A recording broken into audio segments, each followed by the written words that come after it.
Ce bâtiment est exceptionnel par ses dimensions et sa position dans la ville d'Auch. Donc, il fait à peu près 145 mètres linéaires, ce qui est quand même très important pour un bâtiment en plein cœur de ville.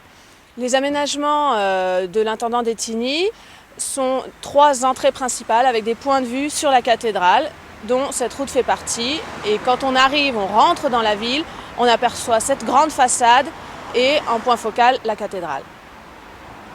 C'est un projet ambitieux de mise en valeur du patrimoine avec un plan patrimonial et des règlements précis.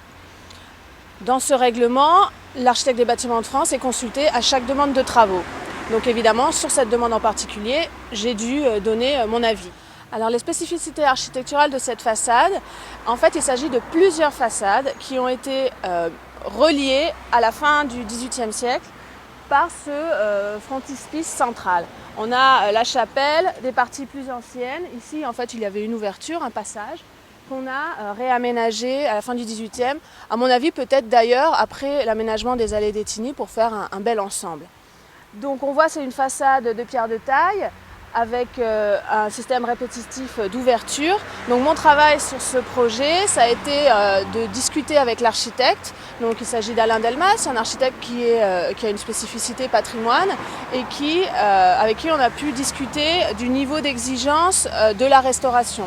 Ce qui nous a permis de pouvoir travailler sur les remplacements de pierres, sur un relevé précis des décors, un relevé précis des pathologies de la pierre, pour ensuite prendre des décisions. Soit un changement de la pierre, ce qu'on appelle le changement en tiroir, où on remplace la pierre et si elle est sculptée, on la resculpte. Soit des reprises en ragréage, donc là c'est plutôt au mortier, c'est plutôt du moulage.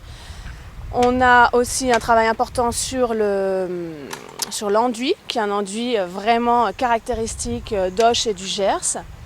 Et on a aussi travaillé sur les menuiseries, c'est-à-dire on a plusieurs campagnes de changement de menuiserie qui ont déjà eu lieu. Et cette fois-ci, l'idée c'est de savoir quel type de menuiserie on va mettre en privilégiant un style en accord avec l'époque de la construction, 17e, 18e.